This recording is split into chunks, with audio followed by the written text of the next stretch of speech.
And we thank all the friends and scholars and community members and clergy members and everybody who is joining us tonight. Thank you for being with us. And I see there are people from all over the world. So absolutely, we appreciate your taking the time to join us. My name is Mark Mamagonian. I'm the Director of Academic Affairs for the National Association for Armenian Studies and Research, NASAR. And on behalf of NASAR and the co-sponsors of tonight's program, the Orthodox Christian Studies Center at Fordham University and the Krikor and Clara Zorab Information Center in New York City, I welcome you to tonight's program, The Materiality of Armenian Christianity, Gospel Books as Sacred Objects, presented by Konrad Siekierski. It's a great pleasure for me and for NASAR to be involved in this collaborative effort with two great institutions. And I would like to hand things over to Professor George Demokopoulos, who is the Father John Meyendorff and Patterson Family Chair of Orthodox Christian Studies at Fordham and the co-director of the Orthodox Christian Studies Center. It's a pleasure to have you with us, George, and I hand it to you. Thank you, Mark, and thank you to NASAR for this collaboration and for taking the lead here. Fordham, we're thrilled about this new initiative, this new partnership, and look forward to doing future events with you, as well as Jesse and everybody at the Zorab Information Center here in New York. My role is brief. I'm simply going to introduce Konrad, our speaker this evening. Konrad Siekierski holds a master's in cultural anthropology from the University of Warsaw, Poland. His research interests include religion in Soviet and post-Soviet Armenia, identity formation in the Armenian diaspora, and modern Polish Catholicism. He is co-editor of 2 volumes, Armenia, A Modern Culture from an Anthropological Perspective, and Armenians in Post-Socialist Europe. He is a co-author of Armenian Catholics in Armenia and Georgia, History, Memory, and Identity, and the author of several articles published in our academic journals and collective volumes. His latest article, I'm proud to say, Scripts, Saints, and Scientists, The Social Lives of the Gospel Books in an Armenian Museum, was published in the spring 2021 issue of the Journal of Orthodox Christian Studies, which incidentally I co-edit. And I'm delighted to say that it won the distinguished Arthur Hokart Prize. So we're very excited by that. It's actually the first article in our journal to win an award. So we're very, very pleased. Konrad is also a PhD candidate in the Department of Theology and Religious Studies at King's College London. Based upon 10 years of ethnographic research, his doctoral thesis, entitled A Vow to Go, Religion, Reunion, and Roots in Armenian Pilgrimage, examines the different forms that pilgrimage takes today in Armenian culture. It offers a novel conceptualization of pilgrimage as an act mobilized by catharsis and kinetic interactions with the sacred.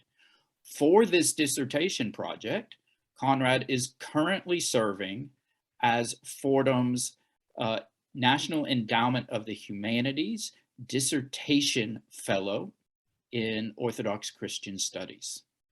That was a mouthful. Congratulations to all of Konrad's achievements to date. Tonight, Konrad's lecture will be The Materiality of Armenian Christianity, Gospel Books as Sacred Objects. And before we turn it over to Konrad, let me just remind everybody viewing that there is a Q&A button in the bottom right corner of your screen. As he is presenting, please feel free to log in your questions. And our colleague, Dr. Arlen at the Zorab Information Center will host or moderate the question section following Konrad's lecture. So, Konrad, take it away. Thank you very much, Mark and George, for your kind introduction. And also thank you for all of you who joined us today for this evening. I hope it will be an interesting one for you. It's a really great honor for me to bring together today these 3 distinguished institutions, the Orthodox Christian Studies Center, the Zorab Center, and the National Association for Armenian Studies and Research. As George already mentioned, the Orthodox Christian Studies Center is the institution that invited me for this academic year to the US, and thanks to which I will hopefully finish within the next few months my doctoral dissertation on Armenian pilgrimage culture. National Association for Armenian Studies is the institution that co-sponsored my recent ethnographic research in Armenia, about which I will talk today. Finally, the Zorab Center is an Armenian intellectual hub in New York, which since this year cooperates with the Orthodox Christian Studies Center. Jesse from Zorab Center was a person who first proposed to organize this talk, so my special thanks go also to him. But I should mention also a few other institutions whose contribution to this meeting has been crucial. The first of them is the Knights of Vartan Fund for Armenian Studies, who co-sponsored with the Nasser my recent fieldwork in Armenia. The two other institutions are London Arts and Humanities Partnership and the Gulbenkian Foundation, which supported me throughout my PhD journey. Finally, I need to mention and thank St. Nurses Armenian Seminary, which hosts me during my current stay in the US and from where I am speaking to you today. This presentation will be divided into 3 parts.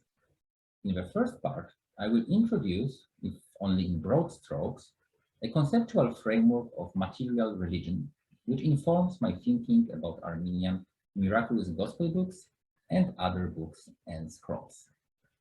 In the second part, I will talk about historical and present veneration of such gospel books in Armenian Christianity. Finally, I will present a brief report from my most recent fieldwork in Armenia, which I conducted in September and October 2021. These are for sure 3 large topics, but I will try to keep things short because what I'm really looking forward is the following discussion and your comments and questions. Konrad, can I interrupt you? Sorry, can you speak perhaps slightly louder or closer to the microphone? We have a couple of comments that people are unable to hear clearly. Sure, of course. Yeah, let me sit closer then. Thank you. And I'm really sorry for that. And of course, if there are any issues like this throughout the talk, please keep me informed. So let me start from the notion of material religion. I think it is worth introducing it briefly because the recognition of the central importance of materiality in religion is a fairly new phenomenon in religious studies, but earlier focused rather on textual aspects of religion and boxed religion as belief. Thank you. Furthermore, as far as I am aware, there is not much research done within this conceptual framework as a part of Armenian studies. So first, as Thomas Tweed puts it bluntly, I quote, "Religion begins and ends with bodies." In other words, religion must be material because people who profess it are of flesh. Furthermore, they are equipped with senses by which they interact with material world that surrounds them. In Graham Harvey's words, I quote, "Religion is the smelling, tasting, touching, hearing, and seeing of the world in particular ways." Second, religion is material because it is always practiced somewhere, in monasteries, in the mountains, or in shopping malls, and because people take their religion with them wherever they go. In short, as again Harvey puts it, religion is a matter of bodies moving through the world. Finally, religion is material because, as Birgit Meyer argues, things, their use, their valuation, and their appeal are not something added to a religion, but rather inextricable from it. Thus, it is key to approach religion as a mundane, practical, and material effort, as present in and making a world.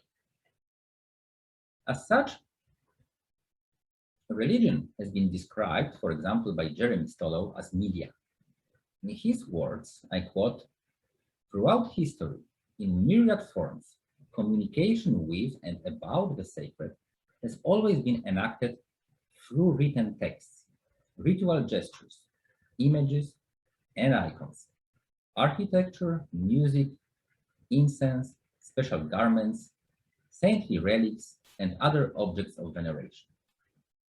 It is only through such media that it is all possible to proclaim one's faith, mark one's affiliation, receive spiritual gifts, or participate in any of the countless local idioms for making the sacred present to mind and body. One of such media mentioned by Stolow are written texts. However, religious books and scrolls receive significantly less attention within the framework of material religion compared to sacred images, religious shrines, or holy relics. Up until today, they are predominantly approached from the viewpoint of their ideologies and rhetorics, but not from the perspective of their materiality. One significant exception from this rule is James Bielow's call to study Bible as artifact. Another, and a more radical one, is work done by James Watts and his collaborators who discuss religious books as beings and bodies. They focus on what they call an iconic dimension of scripture, and namely the fact that some books are, I quote, objects of value and power rather than just a container for words of instruction, information, and insight.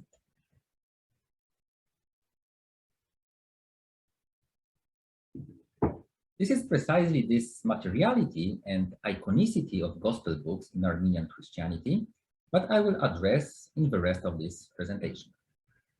As I will show, gospel books have functioned within this religious tradition not only as texts to be read, but also as sacred objects, and even more than that, as supernatural beings endowed with their own agency and social lives. Furthermore, this iconization of gospel books set a model for similar approach to other religious texts within Armenian Christianity.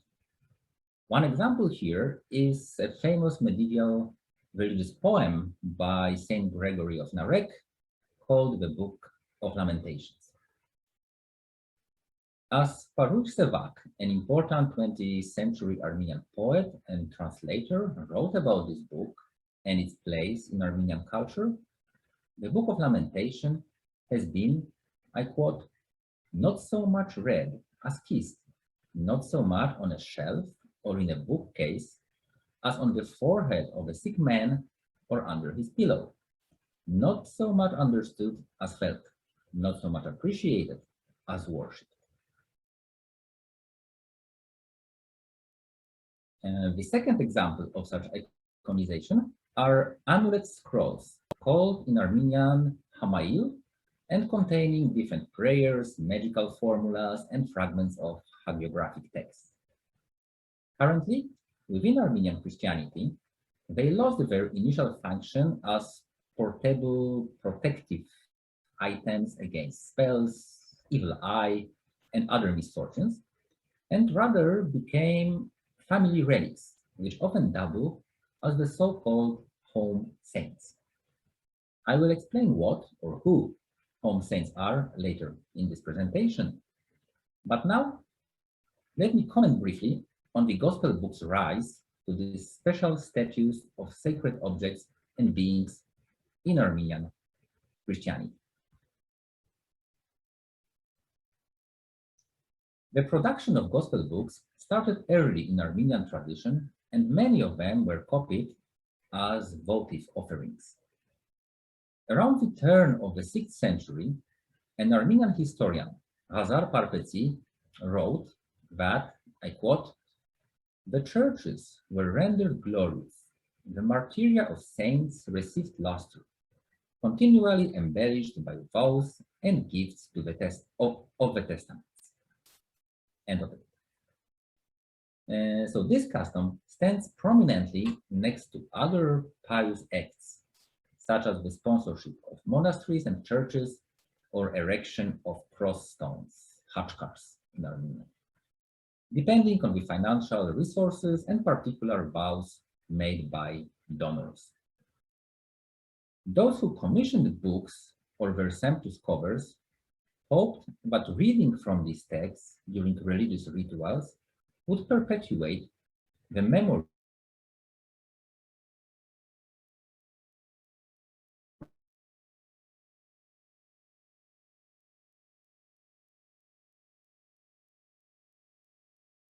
creative activity and exchange of material and spiritual goods in an Armenian Christian religious economy. Parish communities perceived manuscript gospels as their most sacred objects. When invaders kidnapped the book, the community would collect large sums for a ransom and free the captive. And it is important to note that these personifying terms, to kidnap, to free, a captive, etc., are not my invention, but they were used in historical sources. Furthermore, and this is a central point for my discussion, certain manuscripts and later on also printed books started to be perceived as endowed with miraculous and healing powers. They have come to be worshipped in a comparable way to how, let's say, Orthodox or Catholic Christians can venerate particular icons or figures of saints. Although the stance of the Armenian Church, as expressed by Vertanes Kertoch in the early 7th century, was that, I quote, "When we bow before the Holy Gospel, or when we kiss it, we worship the word of the Savior written on the parchment." End of the quote. The widespread practice in Armenian Christianity has become that all gospel books are powerful, but some of them are more powerful than others. The first record about this special status of individual copies of gospel books, the first one which I am aware of, comes from a colophon or a note written in the so-called Red Gospels, Karmir Avetaram in Armenian. This note reads as follows. Konrad, sorry, can I just interrupt to ask, have you been advancing the slides?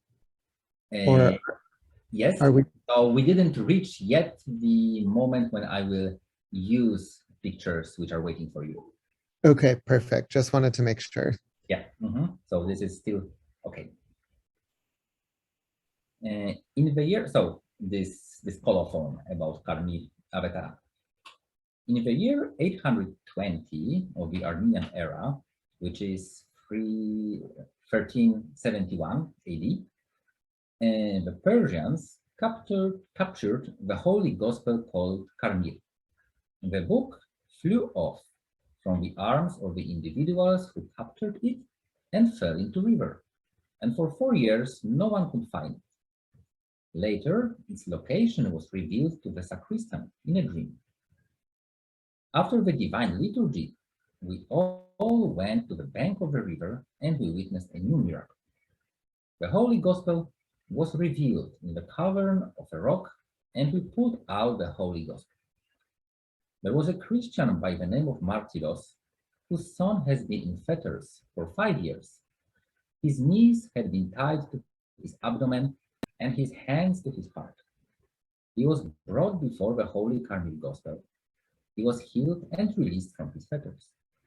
And all the blind and the demoniacs and the feeble who were in the region came to the feet of the Holy Karmir Gospel and were healed. End of it.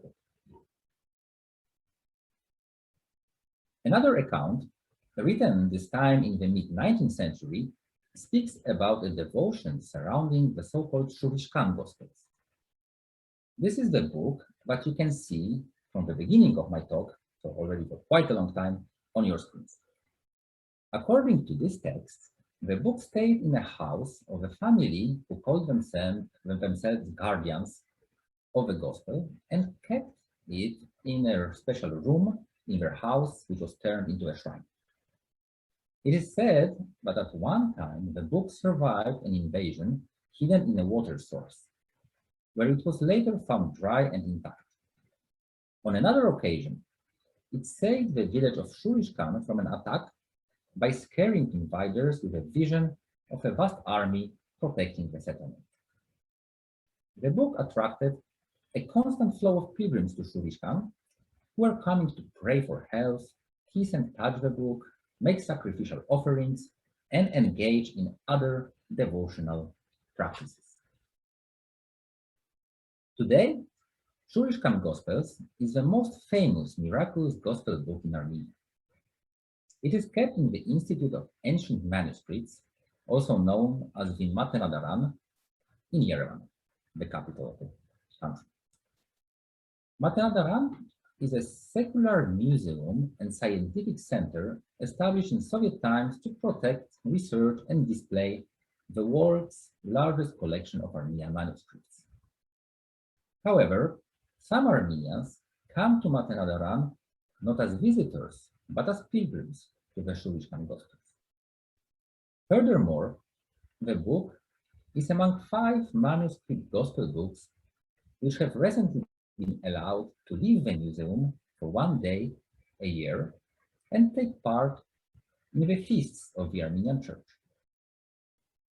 So, the Shurishkan Gospels, the one which you can still see on the screen, visits on Sunday after Easter, or Kerk Nazatik in Armenian, the Church of St. George in Muhni, not far away from Yerevan.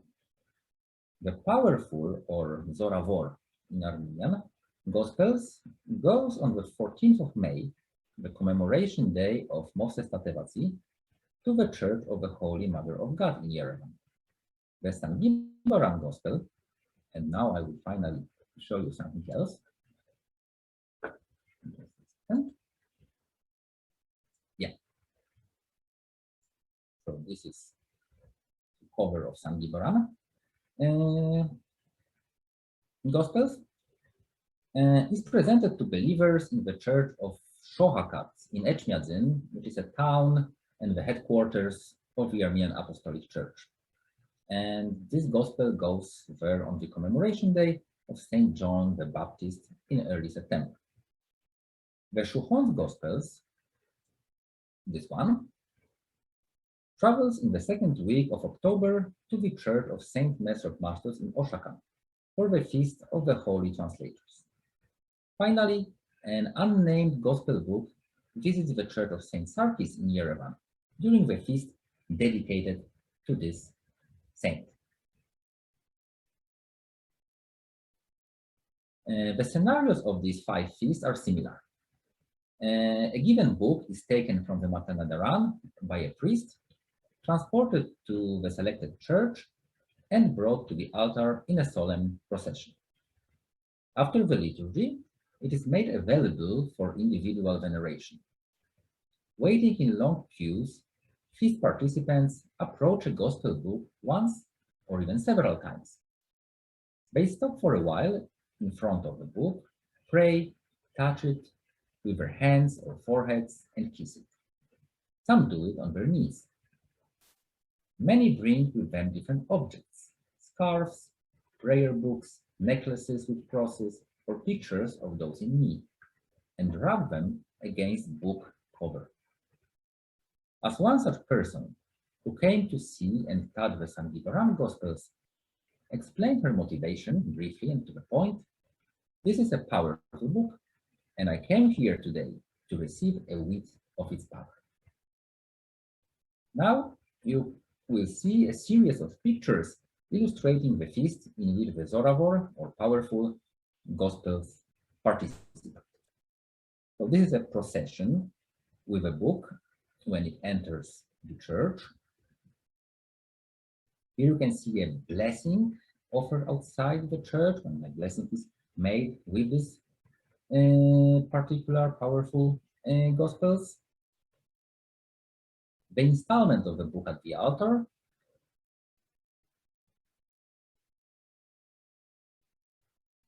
the liturgy, and after the liturgy, the veneration of a book, and you can see a long queue of people waiting to approach it.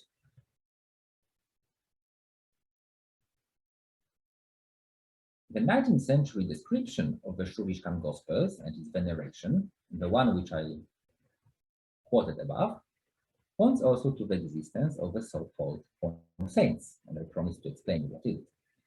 The term home saint, tansurp in Armenian, is actually multivalent, and the distinction between different layers of its meaning is often blurred. It simultaneously denotes the supernatural power that manifests itself in this world, the object or being which embodies this power, and the shrine where that sacred object is kept. Furthermore, as home saints communicate with their guardians and other people by means of dreams, in such dream visions, they also assume a human shape. It can be a saintly figure, a deceased person, or someone else. Among the most popular and powerful home saints are gospel books, books of lamentation, amulet scrolls, old crosses, or cross stones, or their fragments.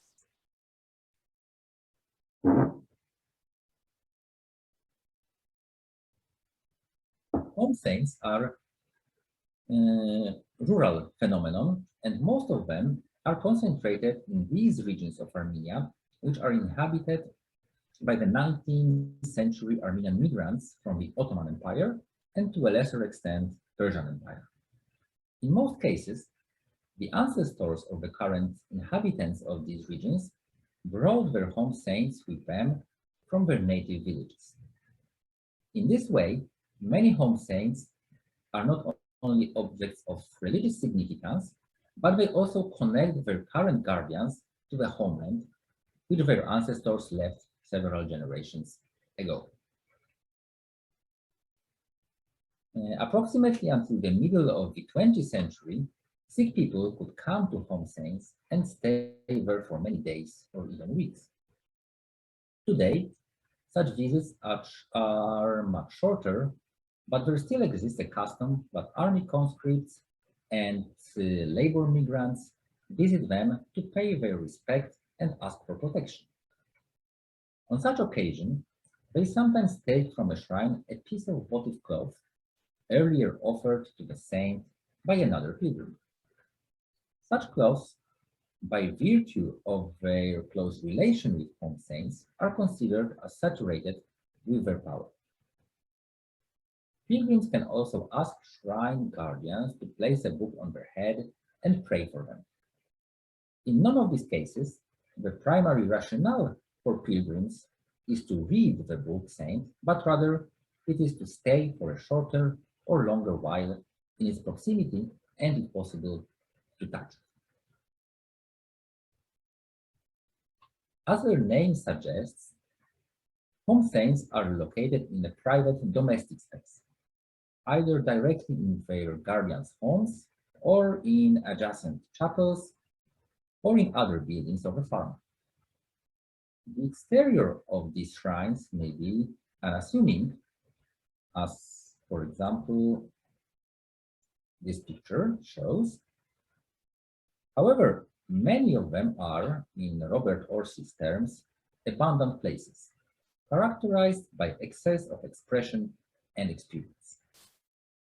Such shrines are usually packed with votive cloths, called shushpa in Armenian, religious pictures and statues, models of churches, contemporary religious books, and other objects that custodians and pilgrims bring as gifts to the saint. The more venerated the home saint is, the higher the number and density of these votive offerings, representing a variety of Christian traditions. In home saint shrines, visitors can find Catholic images and figures, from the Sacred Heart of Jesus to Da Vinci's Last Supper to Baroque-like angels, Orthodox icons of the Mother of God and other saints, and Protestant Bibles, all gathered in unison and arranged according to the taste of a custodian or the instruction of a saint. The interiors of many home shrines resemble large-scale collages, assemblages of different materials and forms creating a new whole. And here I will show you a few examples of it. So this, as you can see, that is everything here, but it's kind of, but it's for me achieving a really stunning visual effect. So what you can see on this picture is St. Jacob's Chapel, which is one of the most famous unofficial shrines in the Harkunik region of Armenia. On the next picture, you will see Gilded Gospels, or Voske Kocha Veteran in Armenian, shrine which is located in Shirak region. And this is a chapel of Charhapan, or Hindrance Against Evil, gospel book in Ararat Valley. So if we look at a map of Armenia, the first of this shrine is located here, next to Lake Sevan. This is the Harkunik region. And the next one, which is in Shirak, is in this part of the country. And the last one from Ararat Valley is in this place. For those of you who pay attention to details, this map has some names still from Soviet times, but actually I found it very difficult to find a really clear in its layout map of Armenia, which also would have all the names as they exist now, so sorry for that. So after this brief and inevitably very selective overview of different forms and of veneration of gospel books in Armenian Christianity, I will now turn to the last part of this presentation. In it, I will tell you a bit more about the results of the last stretch of my fieldwork in Armenia in September and October 2021. This fieldwork focused on Aragatsotn region, which is located here. What you can see here is an Aragats mountain, the highest mountain in Armenia, and this region is located around it. And I, in particular, spent this time next to the town of Aparan. For those of you who are a regular audience of presentations sponsored by the Nasser, you may recall that in November, Dr. Kate Franklin spoke about the same area in her lecture about the Silk Road in medieval Armenia. I myself selected this region because of a large number of home saints located there. Furthermore, although it is, as you can see, quite centrally located,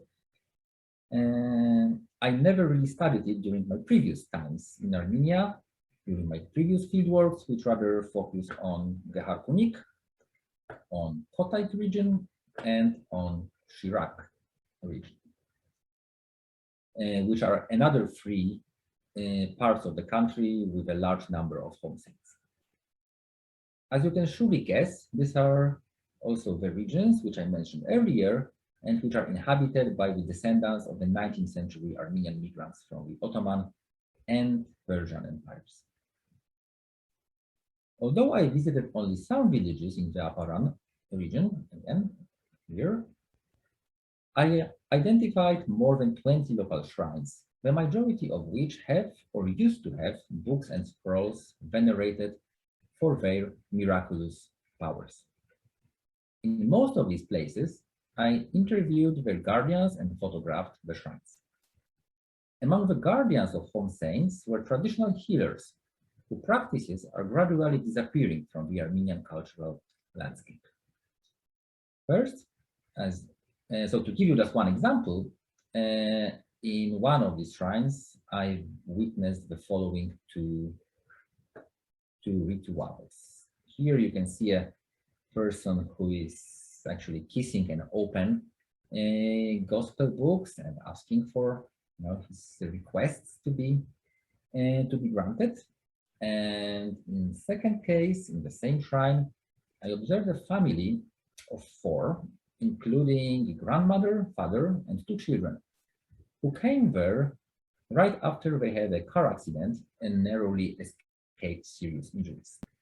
The reason for their visit was not only to thank the saint for protection, but also to check if they were not affected by fear.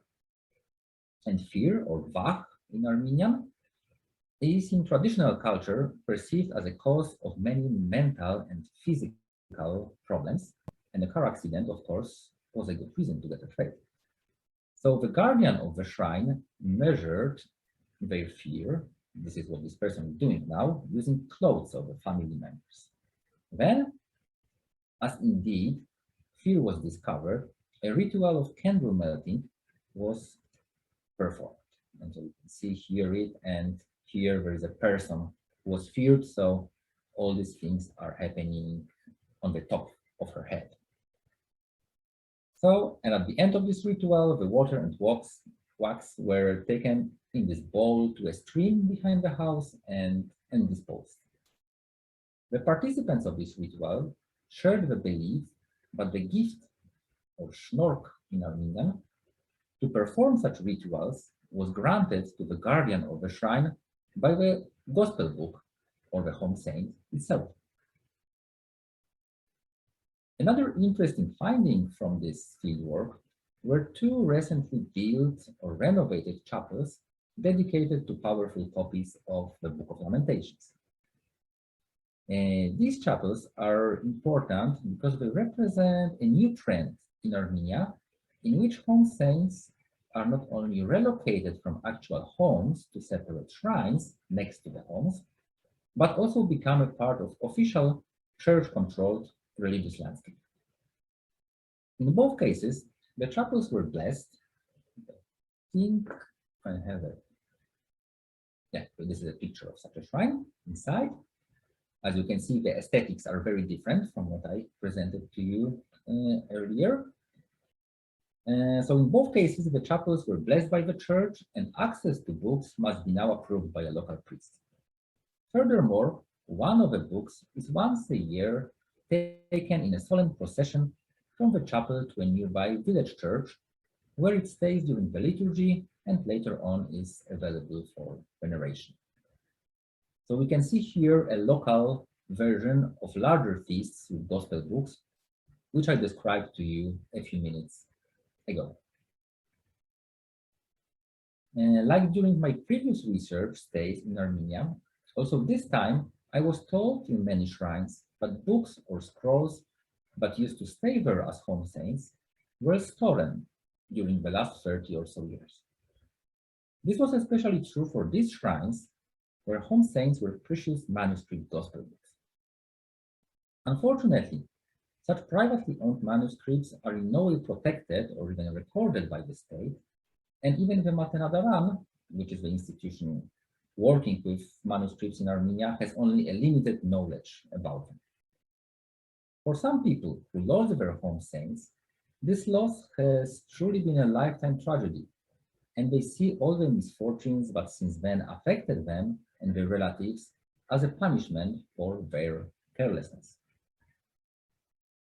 To address this issue of book loss, during my fieldwork, I decided to ask shrine guardians to allow me to photograph not only the shrines, but also home saints themselves. For some of them, such a request was almost a sacrilege, as they find opening or rolling out their books and scrolls as inappropriate and potentially dangerous an act. Some other owners, well aware of frequent cases of theft, were afraid to show their saints to a stranger.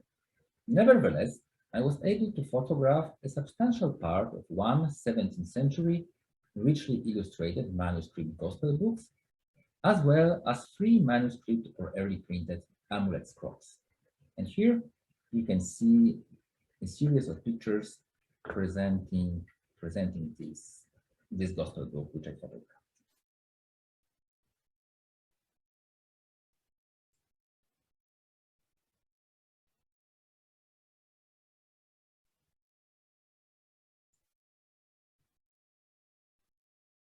So now I hope that photographs of these several sacred texts can become the first step towards a larger collection of digital copies of Armenian privately owned manuscripts. This way, they would become available to scholars who could study them without the need to actually go to Armenian villages.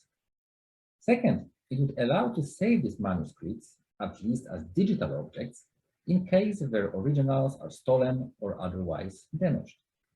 Third, the existence of such copies could potentially help to find originals in case of theft. As the first step to fulfill this idea, I recently started a cooperation with the Hill Museum and Manuscript Library at St. John's University, which over the last 50 years has become the leading center for digitalization and preservation of manuscripts worldwide.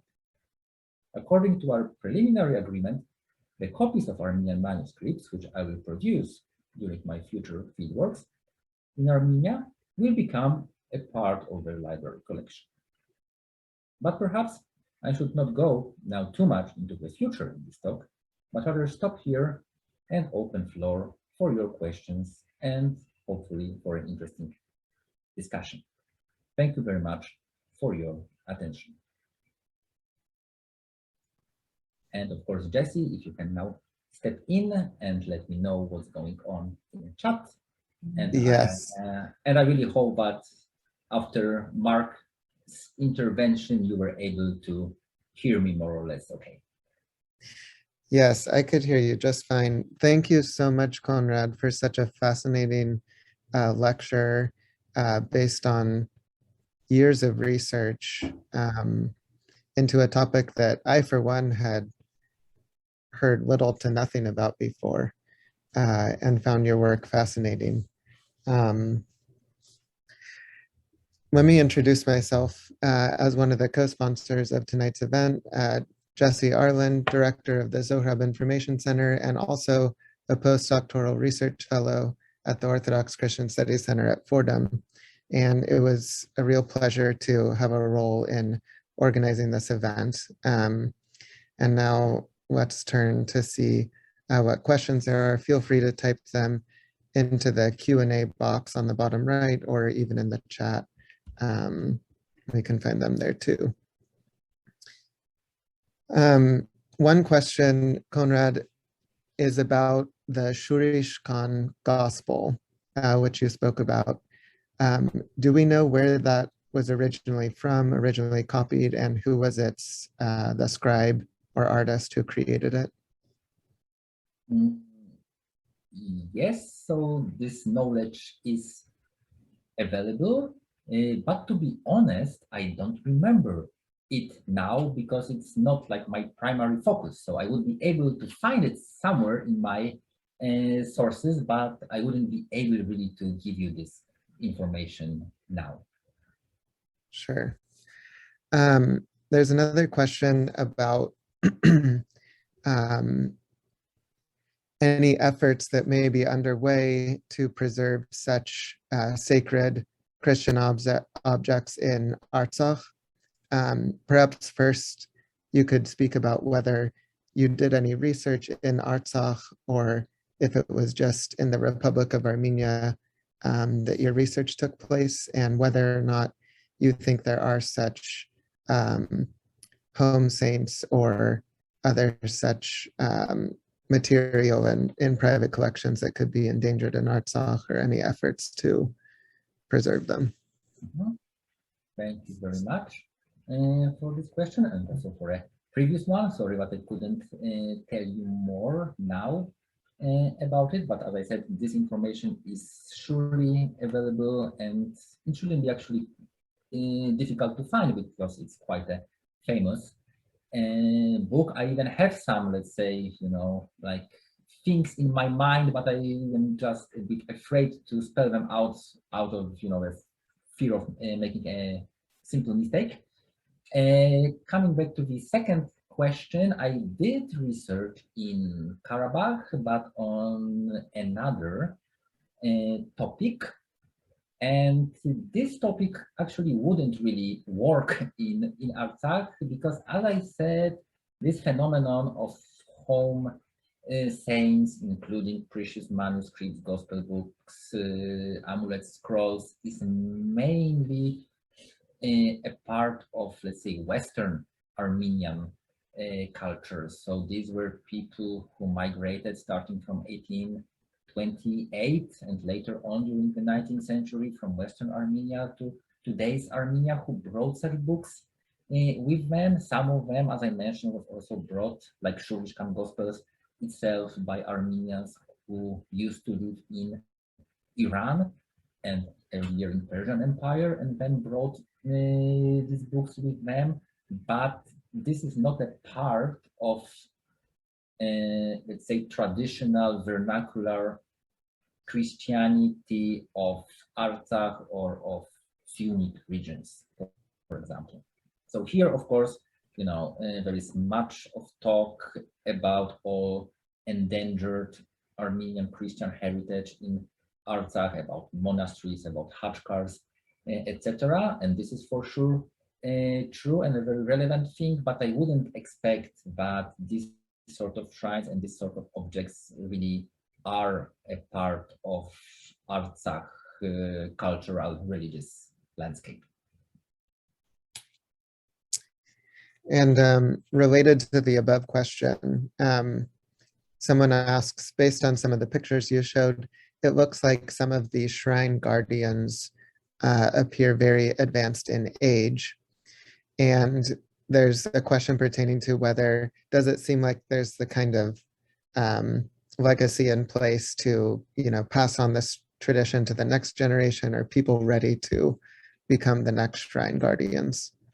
No, as I mentioned, many of these customs are kind of fading away, yes, and most of the people with whom I spoke, they were elderly people, not too many young people would continue it. Sometimes it happens, but I would see a clear decline here. So I would say that these customs were really quite well preserved, and some of them even thrived during Soviet times when, let's say, more official forms of religion were not allowed. But nowadays, due to general, forces of modernization, and also because of what's happening in general with Armenian villages, which are, partially depopulated, not many people are still living there, this kind of traditional culture is step by step fading away, and less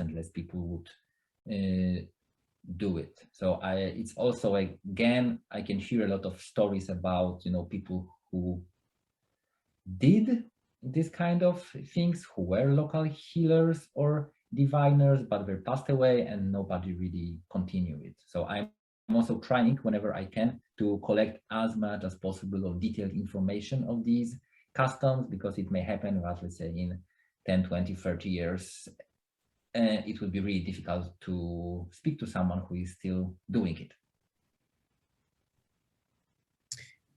And in this next question, I'm going to read because it might be a little tricky to understand, but he writes, I was wondering how the technology of the manuscript texts in the Foucauldian sense, imagined by Armenian medieval theologians such as Gregory of Skevra or Gregory of Datev, can be helpful in conceptualizing the gospel book veneration.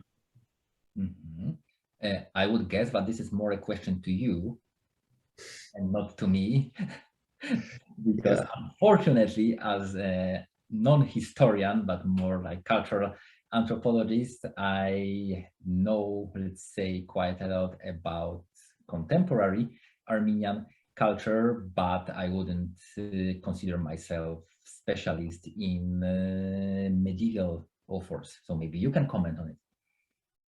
Yeah, well, I don't know if I would comment directly on that question, but perhaps related to that, could you talk at all about the tension or lack thereof between kind of like popular practice and practice as prescribed or allowed, by the church? When you showed that one shrine near the end, that was kind of more church sanctioned, it looks very different.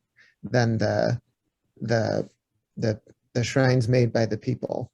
But then again, in many liturgical church services, you see, the gospel is clearly used as a sacred object for its healing power, and is venerated. For example, in the Mashtots, the ritual book, one of the services of healing, after certain gospel passages are read, it comes to a climax where the gospel book is placed on top of the head of a sick person and a prayer is said for their healing. So it seems like there's, there could be some, differences of practice or potential tension, but then there's also a lot in the prescribed rituals that make much of the materiality of these objects. Just if you could comment on some of that. Yeah, exactly. I totally agree with you. There is, at least some overlapping here. I would say that this, like more vernacular aspect, which I discussed here, it's about these copies of the books, of gospel books or other texts, which became, let's say, sacred in themselves, and not only as a part of a larger church ritual life, but they kind of receive their own separate lives. They are almost like, separate beings, but have their own histories, but have their own agency, that actually really act.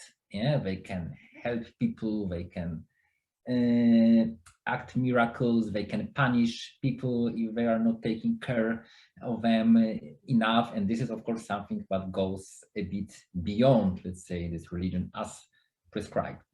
In terms of like tension, I would say that yes, it can be seen, because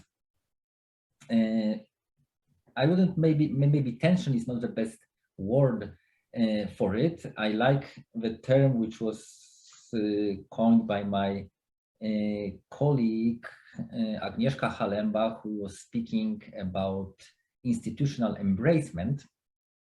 And this is an issue that there was no such institutional embracement of popular practices and Christianity, or almost no, during Soviet times, because the church was very much limited in its functions and its possibilities to really act, especially in more religious ways. So there was a sort of process of vernacularization of Armenian Christianity, because these more popular customs became the only kind of allowed way to practice. And nowadays, during these 30 years, when a church is kind of rebuilding its institutional position and trying to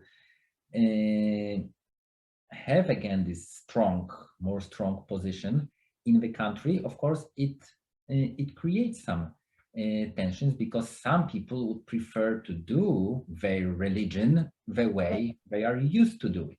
I quite well remember an example from one of these unofficial shrines and a very popular pilgrimage site, where I observed two women coming with their, bunches of candles that they were going to burn. But when they realized that there is a priest inside this chapel, they decided to wait until he will go away, because they knew that he will not allow them to burn these candles in the way in which they would like it to do, in which they so appropriate for their kind of personal prayers and a personal religious style. And so there are a lot of these kind of small examples when you can see that actually it's not perhaps the most fruitful to speak about like secularization and desecularization in post-Soviet times, which would suppose that the church was filling a sort of void, because there was no void. There was a lot of religious life taking place in Armenia, also in Soviet times, but it was not in church religious life. Very fascinating. So the next question here, are you aware of similar veneration or similar practices and towards gospel books in other churches of the region, such as Georgians or Syriac Christian communities? And if not, any theories as to why this kind of practice is perhaps unique, if it is, to Armenians? Mhm. I never really did a proper like comparative research on it, but I would expect that maybe a place where we could find something at least a bit similar would be further south. So I would search for it maybe in Ethiopian church. As far as I know, maybe there something similar is happening, but it's what I'm saying now, it's not based on any real research. Why in Armenia this sort of phenomenon has developed, it's also a huge question to me, and I don't know a good answer to it. I am kind of observing it. I am trying to learn as much as possible about it. And I can, again, as an anthropologist, do much more about the current state of it, observe how it is developing today.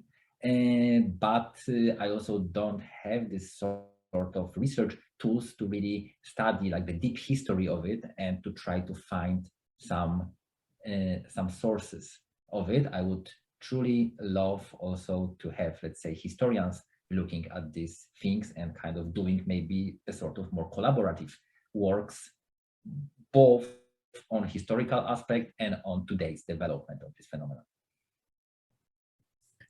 Yeah, that would be fascinating. The inclination to look towards the Ethiopian tradition seems like it could be potentially fruitful, especially because they also have scrolls like the Armenian Hamayils, the kind of like protective prayer scrolls.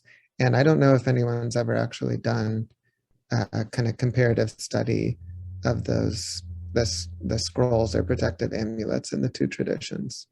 I think one of the best thing about this topic is that it's so little studied yet. So it really, I think, offers a good opportunities for researchers to show us something new. Yeah. But wasn't expressed before.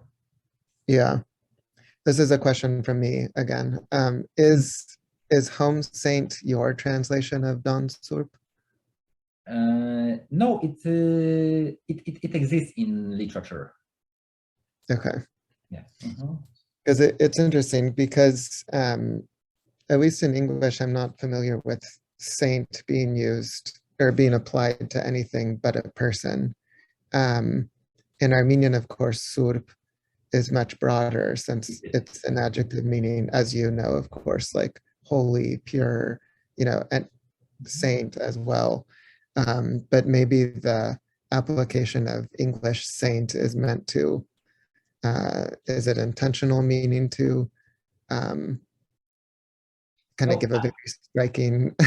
I was also thinking about it a lot, and I am not perhaps entirely happy with this translation. I would also think maybe about, kind of complicating it a bit more on actually kind of addressing this issue that you raised, that this term in Armenian has more meanings than only saint, and perhaps I will do it in some written works for presentation like this. I thought that maybe it's not kind of good idea to go into such details, but yes, there is like existing translation like this. So thus far I'm following like this kind of established tradition of this translation, but I agree with you that it could be challenged a bit, or something could be added to it to show that this term surp is so rich in Armenian.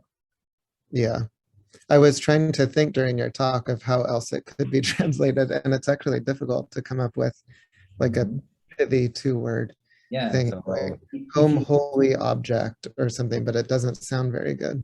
So if you have any ideas, I want to be the first to hear about it. Okay. And let's see here.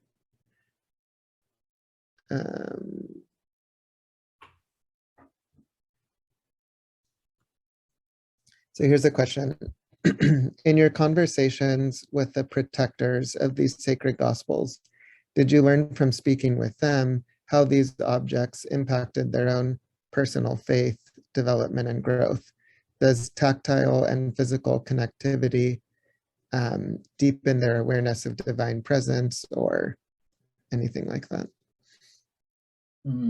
Yeah, so of course it's always a bit difficult to generalize because different people can have different approaches to these books. Sometimes you can see that people who still have these objects, they already have no so much, let's say, faith in them as their ancestors would have. In some families, it's still very strong, and these home saints are really central to their life, I would say. Yeah. So first, this idea that they have them and they need to protect them, and that these objects are with their families for, let's say, 200-300 years. It's something crucial for these people, and they take this responsibility very seriously. And I met people who are, let's say, in constant touch or in constant communication with their saints. So they would regularly receive dreams from them. They will see them in their dreams. They will receive warnings. They will receive instructions what to do.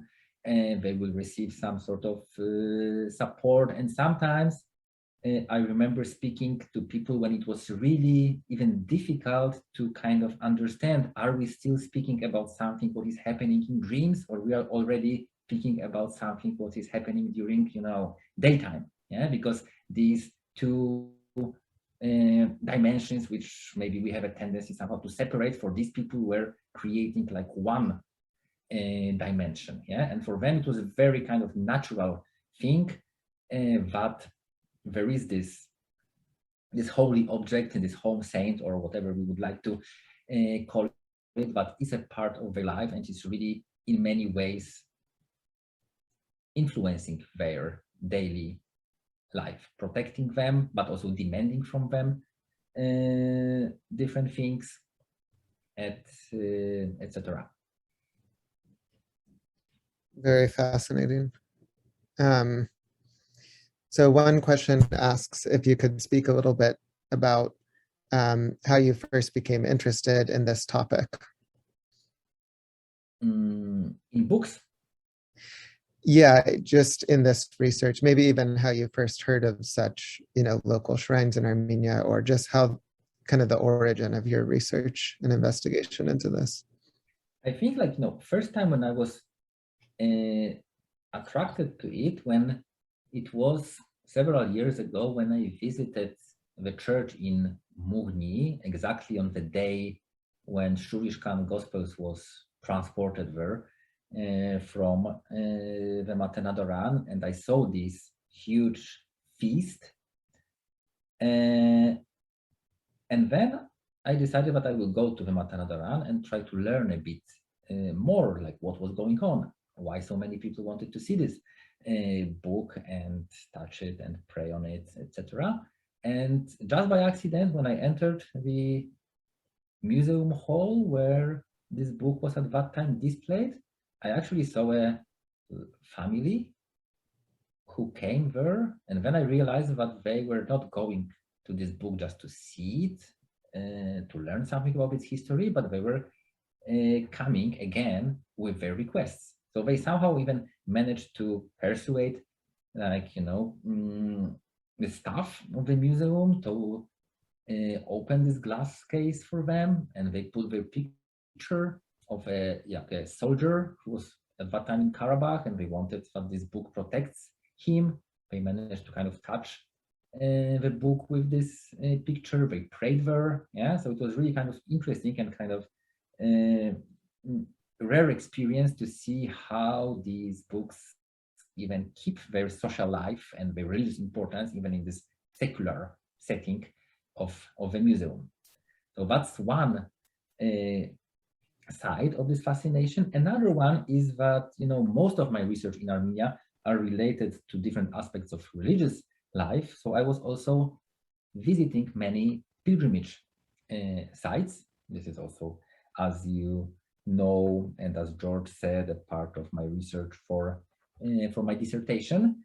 So going like from one village to another, to yet another, to yet another, I discovered that there are also this kind of home shrines, which are somehow, not a part of, let's say, this official sacred landscape, but actually which play kind of primary role in people's religious life, because this is where people would go with their requests, with their problems, with their candles that they want to light, and not to churches as such.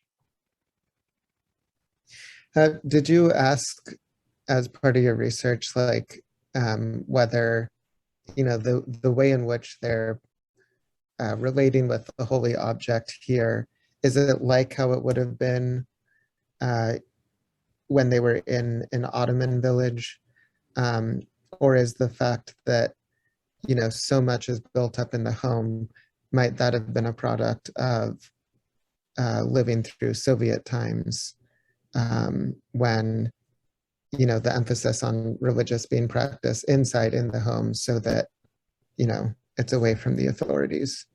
Mm-hmm.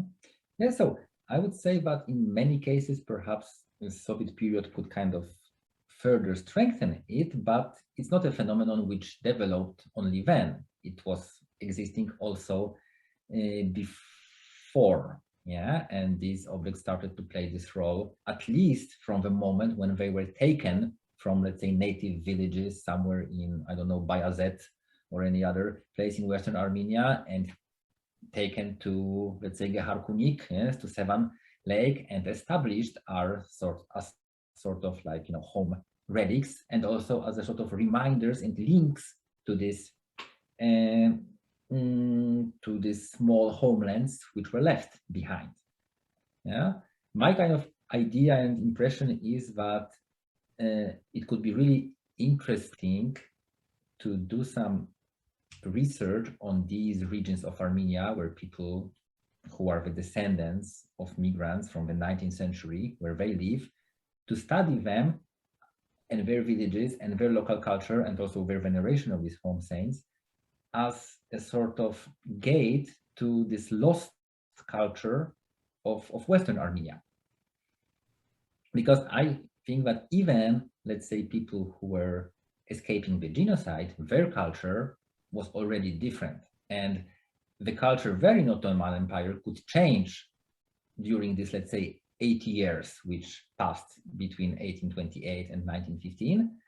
And their culture could already change, but somehow it was really well preserved during these communities, which moved earlier, like in 19th century, from Western Armenia to Eastern Armenia, and settled, for example, let's say in Geharkunik region, where again, there were not a majority there, but there were a minority among Turkish-speaking population, because, until like end of the Soviet times, areas around, let's say, Martuni or Vardenis in Armenia were still mainly populated by Azeris at that time. Yeah, so I think it would be very interesting, if we want to know more also what the Western Armenian culture was before the genocide, also to pay attention to these communities in today's Armenia. Wow, that's so interesting. Well, Konrad, you are doing fascinating and very important research. Thanks so much for sharing some of it with us tonight. We hope that some of these gospels can help you in these next couple months as you try to finish your dissertation. No easy task. All kinds of support are needed. Yeah, and I hope you take all of these questions as a sign of just how interested people are in the work you're doing, and keep it up. And on behalf of all the other sponsoring organizations, Nasser, the Orthodox Christian Studies Center at Fordham, thank you so much for this talk, and we look forward to partnering again in the future with Fordham and Nasser. And thank you to the audience and everyone for your very engaged participation and excellent questions. And of course, also all big thanks from me to you and to the audience. It's of course a pity that, it's only like one-way communication, that you can see me, but I cannot see you. It's always better when there is this closer contact, but I'm really grateful that you decided to spend this evening with us, and I would be really happy if you really find this topic interesting. And then of course, if any of you have some further questions about it or would like to learn more about it, I would be also happy to be in touch with you, for example, through you, Jesse. Yeah. Sure. Yeah, anyone could write to me, or I could pass along Konrad's contact info. Exactly. Absolutely. So thank you very much again.